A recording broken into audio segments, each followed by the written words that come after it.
श्री गणेशाय नमः.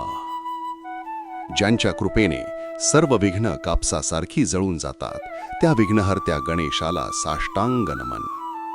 ज्यांच्या आशीर्वादाने मुकासुद्धा बोलू लागतो आणि पांगळा पर्वत ओलांडतो, त्या जगदंबा आणि शारदेला माझे वंदन.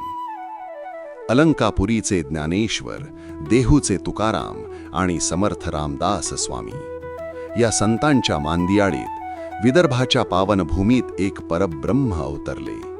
ते म्हणजे शेगावचे श्री गजानन महाराज. भक्त हो, संतांचे चरित्र म्हणजे एक अमृतधारा आहे. आज आपण पाहणार आहोत त्या दिव्य क्षणाची कथा, जेव्हा शेगावात माघाच्या कडाक्याच्या थंडीत हे रत्न पहिल्यांदा चमकले. हा आहे गजानन विजय ग्रंथाचा पहिला अध्याय. ही कथा आहे शके 1800ची. दिवस होता माघवद्य सप्तमी. शेगाव हे तसं खामगाव तालुक्यातलं एक साधं पण व्यापारासाठी प्रसिद्ध गाव. त्या दिवशी गावातील सात्विक गृहस्थ देवीदास पातुरकर यांच्या घरी मुलाच्या मुंजीचा कार्यक्रम होता. मिष्टान्नाचा सुवास हवेत दरवळत होता. दुपारची वेळ होती, सूर्य डोक्यावर आला होता. अशा वेळी घराबाहेरच्या उकिरड्यावर खरकट्या पत्रावळींच्या राशीजवळ एक विलक्षण मूर्ती बसली होती. ते कोण होते, कुठून आले होते, कोणालाच ठाऊक नव्हते. अंगावर फक्त एक जुनाट बंडी, जवळ पाणी प्यायला एक सुकलेला भोपळा आणि एक मातीची चिलीम. बस एवढाच त्यांचा संसार. पण त्यांचे तेज, आहाहा, जसा उगवता सूर्य असावा तसे त्यांचे शरीर तळपत होते.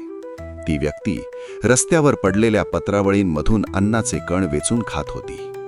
हे दृश्य पाहून बंकटलाल अग्रवाल आणि दामोदर पंत थबकले.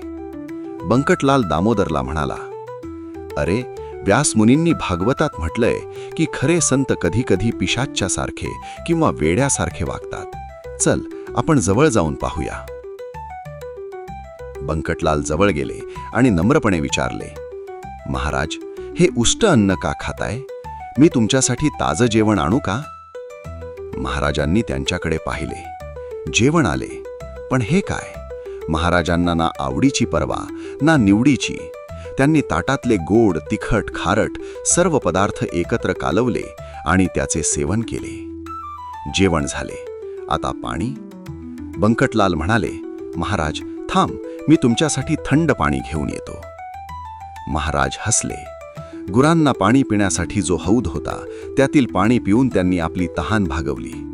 बंकटलाल घाबरून म्हणाले, महाराज, हे काय? ते पाणी अस्वच्छ आहे. तेव्हा महाराजांनी एक मोलाचा उपदेश केला.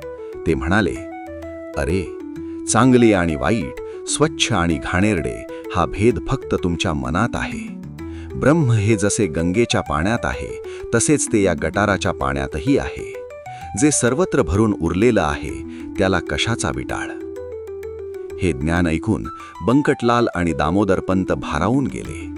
ते पाया पडण्यासाठी खाली वाकले, तोच वाऱ्याच्या वेगाने महाराज तिथून निघून गेले. भक्त हो, गजानन महाराजांच्या लीला अगाध आहेत. पुढील अध्यायात आपण पाहणार आहोत की बंकटलाल महाराजांचा शोध कसा घेतात. श्री गजानन, जय गजानन, शुभम भवतु.